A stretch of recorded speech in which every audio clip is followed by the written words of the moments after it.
तो चलिए अब हम लोग न्यूमेरिकल्स को आगे बढ़ाते हैं और अब हम लोग देखते हैं टू ब्लॉक सिस्टम।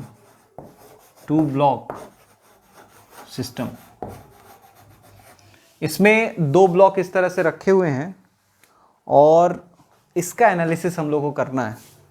तो उससे पहले हम लोग थोड़ा कॉन्सेप्ट को समझ लेते हैं। कॉन्सेप्ट इससे रिलेटेड क्या है वो देख लेते हैं। मान लेते हैं कि हमारे पास दो ब्लॉक्स हैं, है ना। दो ब्लॉक्स हम कुछ इस तरह से ले लेते हैं, थोड़ा बड़ा ले लें। हाँ ये ठीक है। दो ब्लॉक्स इस तरह से ले लेते हैं। हालांकि अभी तक जो हम लोग देखते आ रहे हैं उसमें फ्रिक्शन हमेशा रिलेटिव स्लिपिंग को अपोज करता है।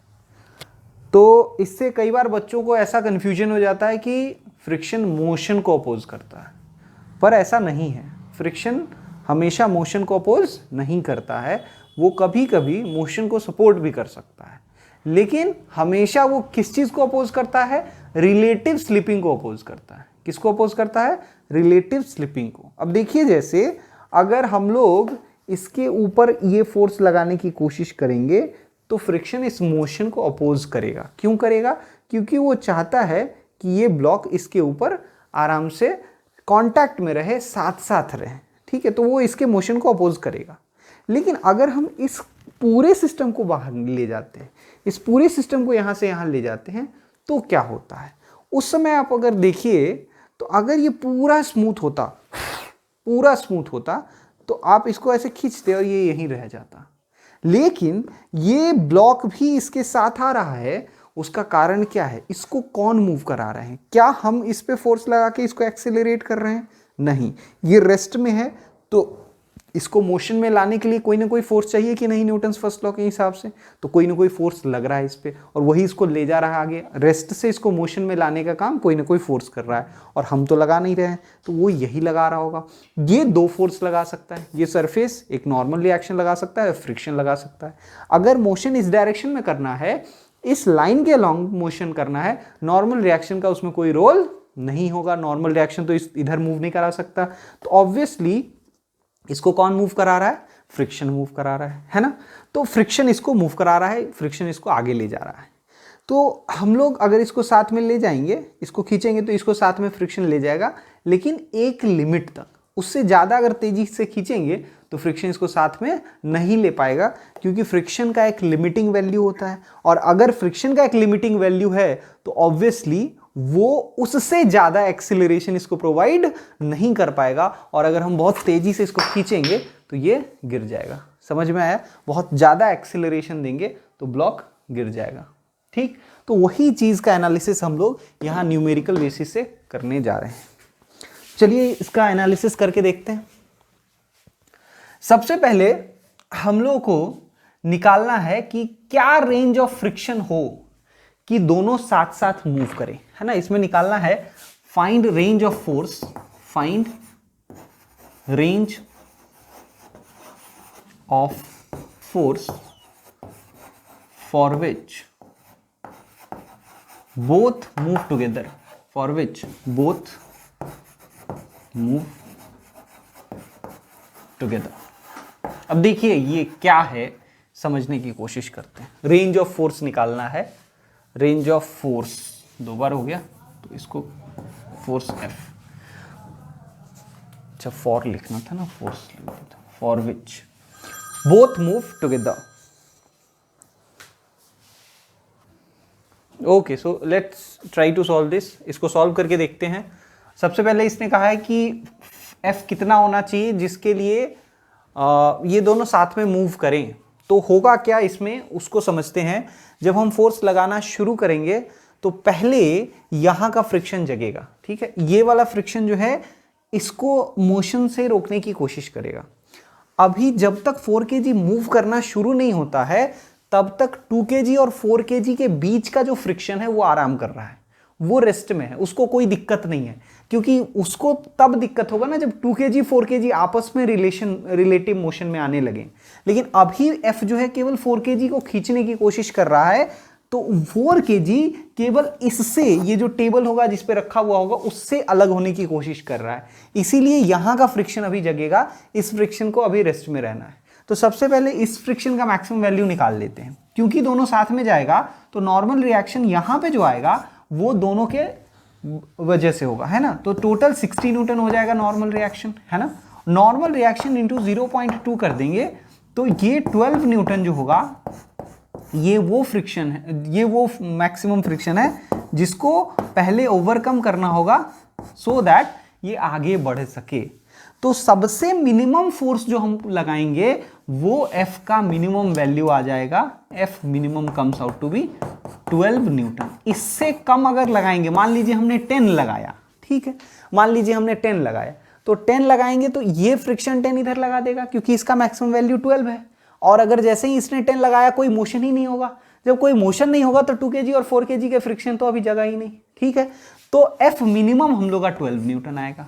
अब F मैक्सिमम कैसे निकालेंगे उसके लिए, अब देखिए हम चाहें तो कितना भी लगा सकते हैं, हम लोग चाहें तो कितना भी लगा सकते हैं, लेकिन अगर बहुत ज्यादा लगा देंगे तो 2 kg पीछे रह जाएगा और 4 kg भाग जाएगा। तो वैसा नहीं चाहते, हम चाहते कि दोनों साथ साथ जाएं। तो वैसा होने के लिए क्या होगा कि 2 kg से पहले पूछ लेंगे कि भाई तुम ही हमारी कमजोर कड़ी हो, दिक्कत तो तुम्हारे साथ है, तुम एक मैक्सिमम एक्सीलरेशन से ज्यादा नहीं चल सकते हो। भाई 4 kg को तो हम जितना चाहे उतना एक्सीलरेशन दे सकते हैं, तो तुम बता दो पहले कि तुम्हारा मैक्सिमम एक्सीलरेशन कितना हो सकता है। तो सबसे पहले हम लोग इस 2 kg का मैक्सिमम एक्सीलरेशन निकाल लें। तो उसके लिए हम लोग वहां पे जो लगने वाला फ्रिक्शन है उसके बारे में एनालिसिस करते हैं। समझिए, अगर ये 4 kg आगे बढ़ने की कोशिश कर रहा है, 4 kg क्या कर रहा है, आगे बढ़ने की कोशिश कर रहा है, तो फ्रिक्शन का जो फ्री बॉडी डायग्राम होगा वो कैसा होगा वो हम लोग को पहले देखना चाहिए, ठीक है।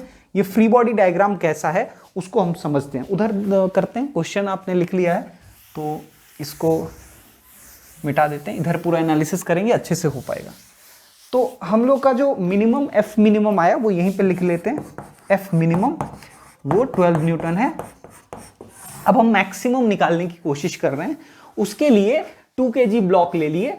ये 2 kg ब्लॉक जाएगा आगे तो कौन ले जाएगा, फ्रिक्शन, कौन, इनके बीच का फ्रिक्शन। तो हम लोग इसको F1 नाम दे देते हैं, इसके पीछे जो लगने वाला फ्रिक्शन है उसको F2 नाम दे देंगे।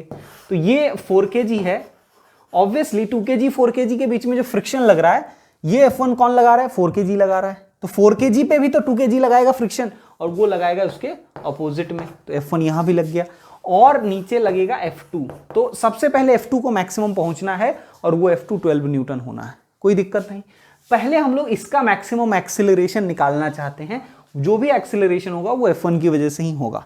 जब रिलेटिव स्लिपिंग होने वाला होगा, मतलब हम इसको बहुत तेज फोर्स लगा देंगे और तब 2 kg 4 kg का साथ छूटने वाला होगा, उस समय F1 मैक्सिमम लग रहा होगा कि नहीं। अब अगर F1 मैक्सिमम लग रहा है तो F1 कितना लग रहा होगा, तो 0.5 इंटू 20 न्यूटन, है ना। नॉर्मल रिएक्शन यहाँ पे 2 kg के लिए तो 20 न्यूटन ही आएगा, तो ये आ गया 10 न्यूटन।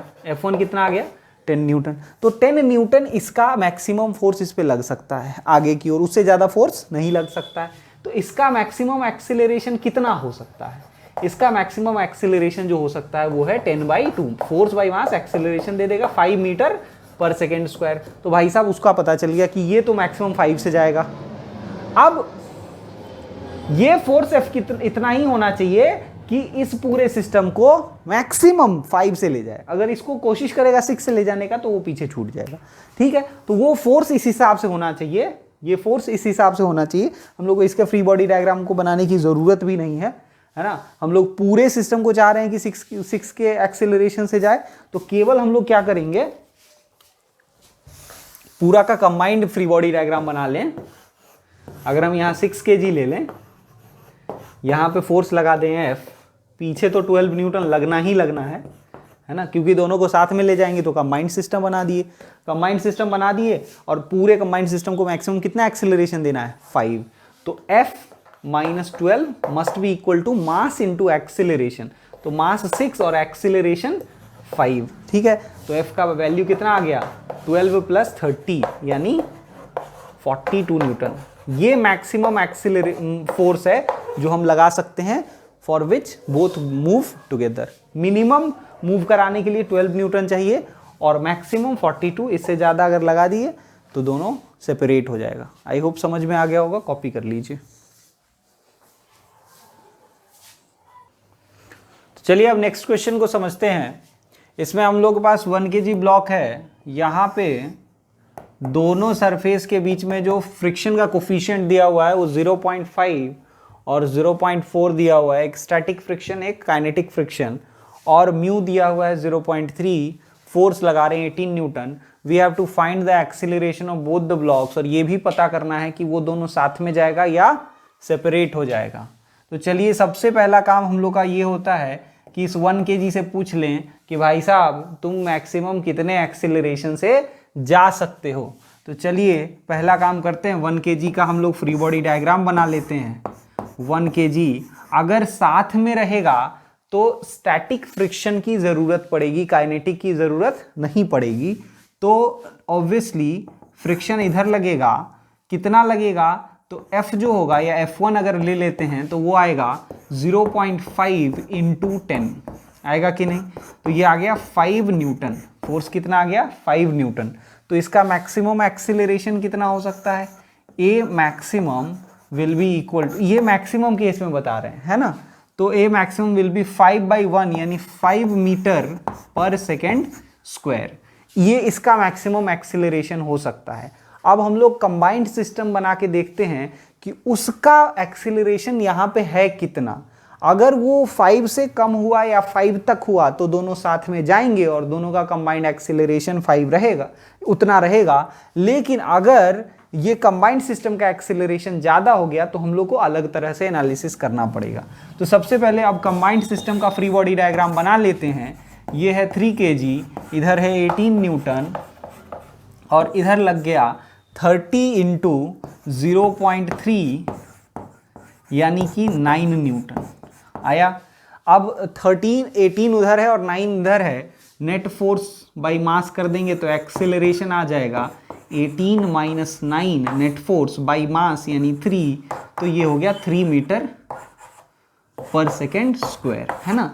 तो ये जो कंबाइंड एक्सेलरेशन है वो इस छोटे ब्लॉक के मैक्सिमम एक्सेलरेशन से कम है, यानी कि दोनों ब्लॉक साथ साथ जाएंगे और उनका acceleration 3 metre per second square होगा।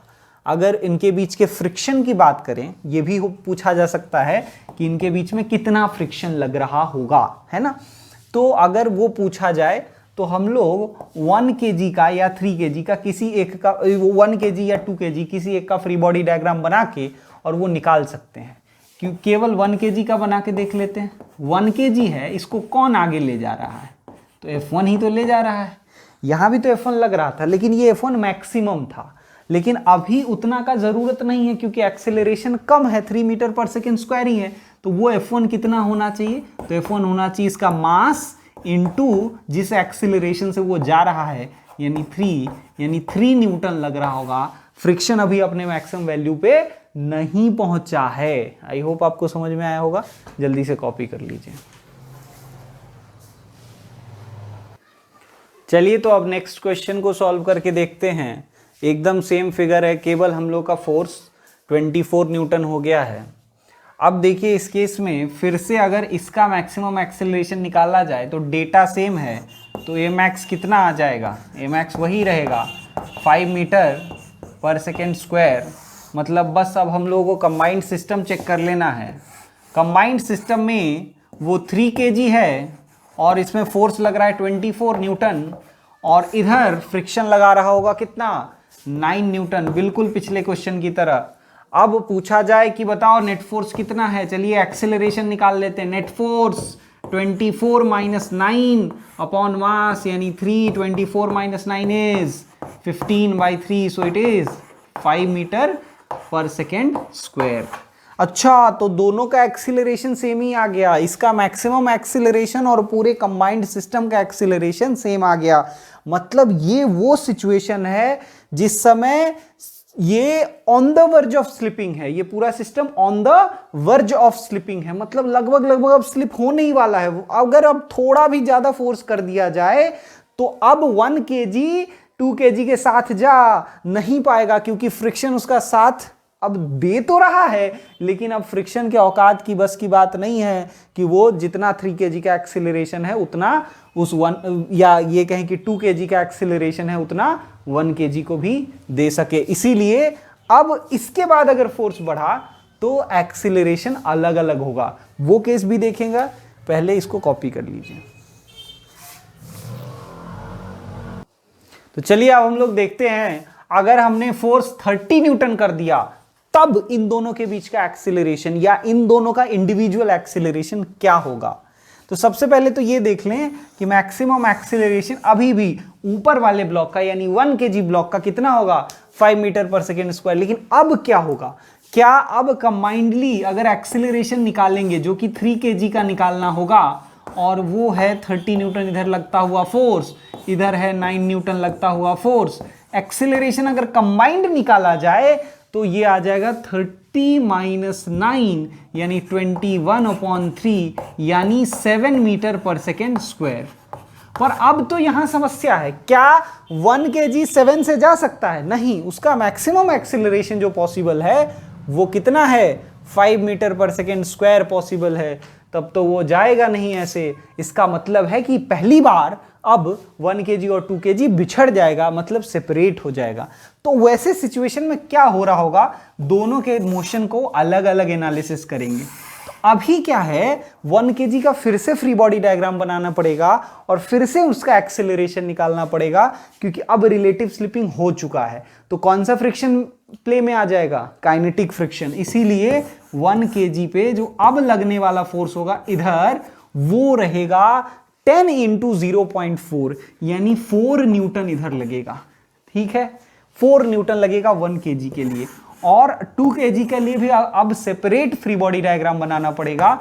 2 kg पे हमने लगाया है 30 न्यूटन, एक नॉर्मल एक फ्रिक्शन जो नीचे लग रहा था 9 न्यूटन, वो एज इट इज लगेगा। ये 4 न्यूटन अगर 2 kg ने लगाया है तो 1 kg भी 2 kg पे 4 न्यूटन फ्रिक्शन लगाएगा, तो वो भी इस फ्री बॉडी डायग्राम में आएगा। अब अगर 1 kg का एक्सिलरेशन निकालें तो कितना होगा, 4/1 मीटर पर सेकेंड स्क्वायर। तो 4 metre per second square acceleration के साथ 1 kg जाएगा। और 2 kg कितने एक्सिलरेशन से जाएगा, तो 30 माइनस 13/2 यानी कि 17/2 which is 8.5 metre per second square.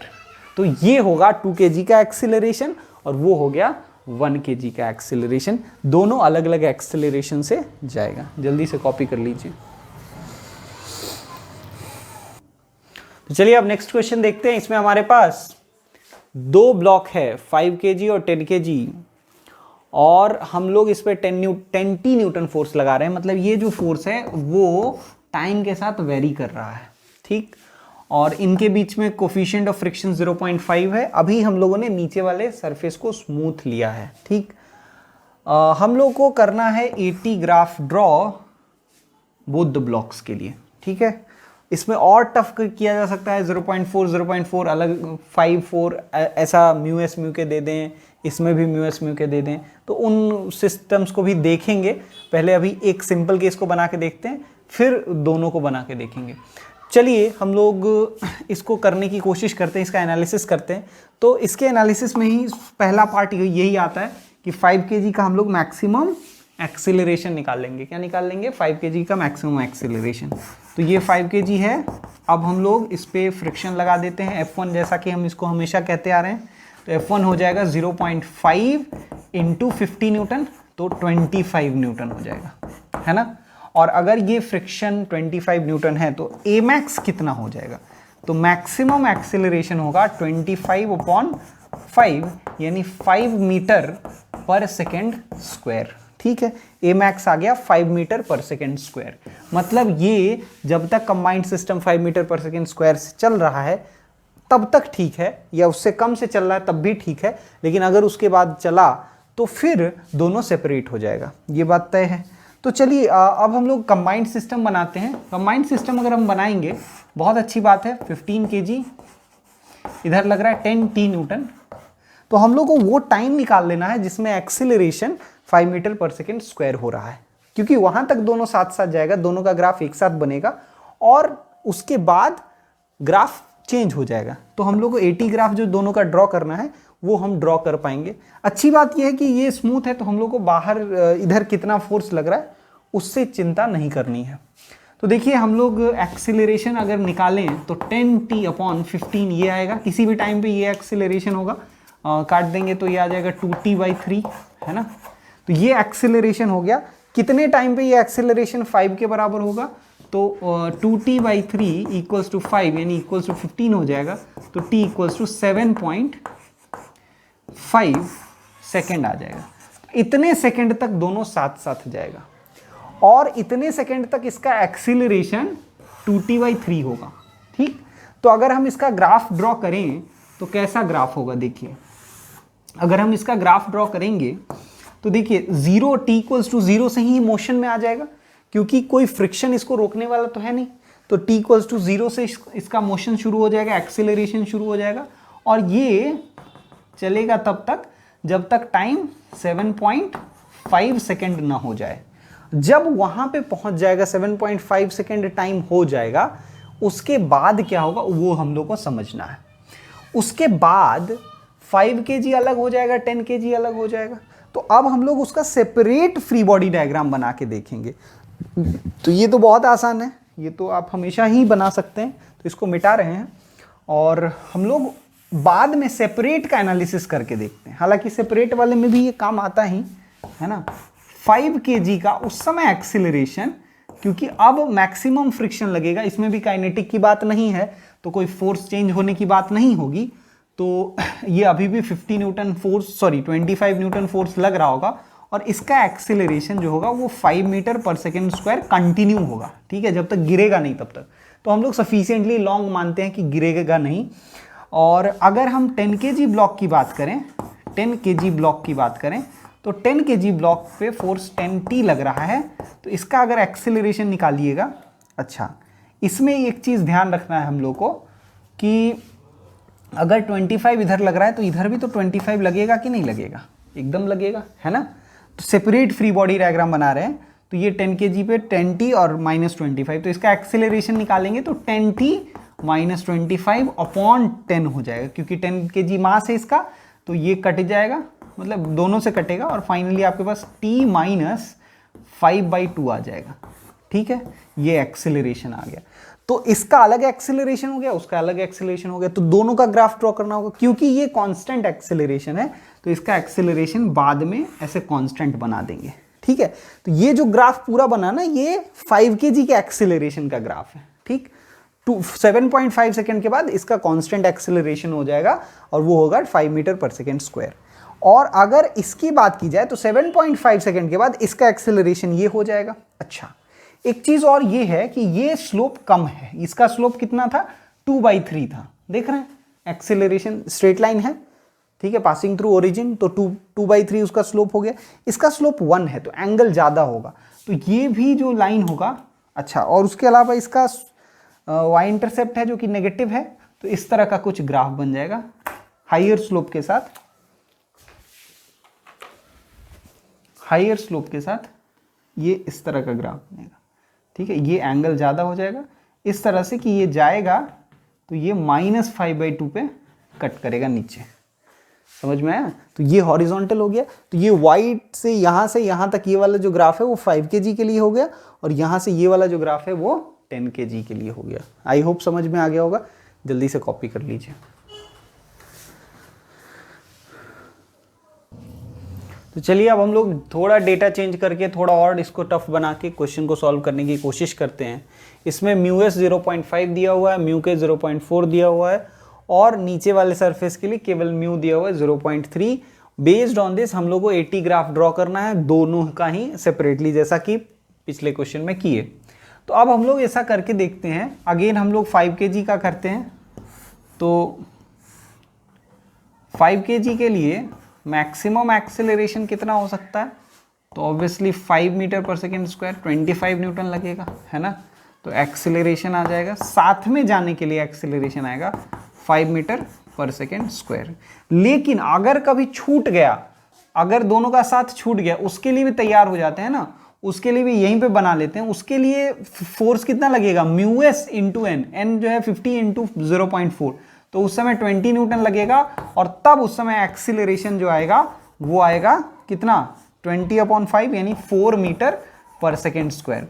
तो वो मैक्सिमम इतना एक्सीलरेशन से जा सकता है अगर साथ साथ जा रहा है, लेकिन जैसे ही साथ छूट गया तो एक्सीलरेशन उसका हो जाएगा 4 मीटर पर सेकेंड स्क्वायर।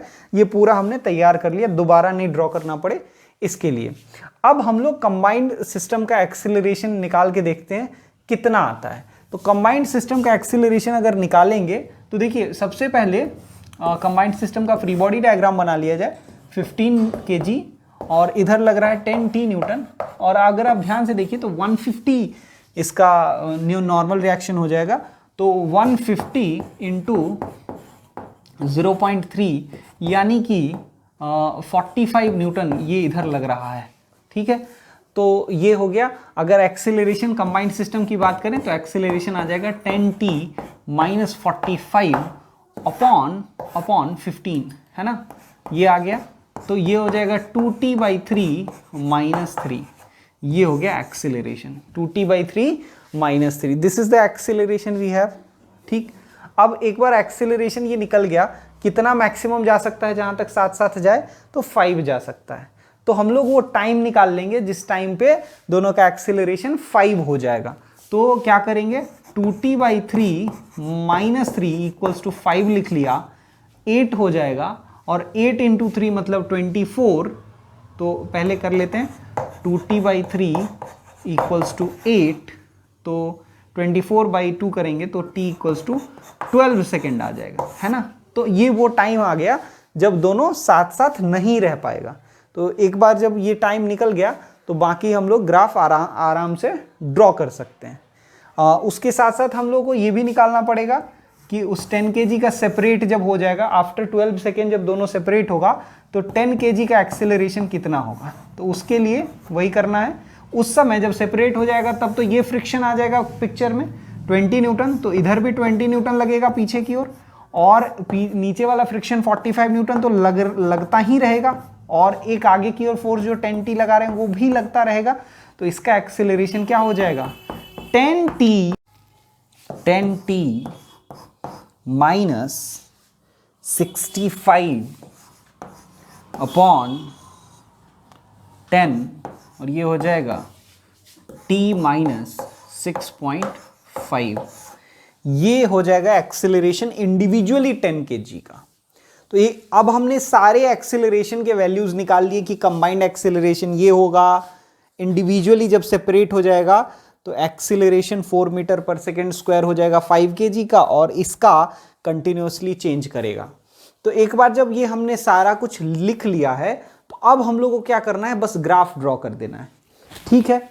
अच्छा, एक और चीज ये है कि ये मोशन कब तक करेगा, तो इसका मोशन 10t इक्वल्स टू 45 यानी t इक्वल्स टू 4.5 सेकेंड तक आएगा, मतलब इसी समय से मोशन होना शुरू होगा।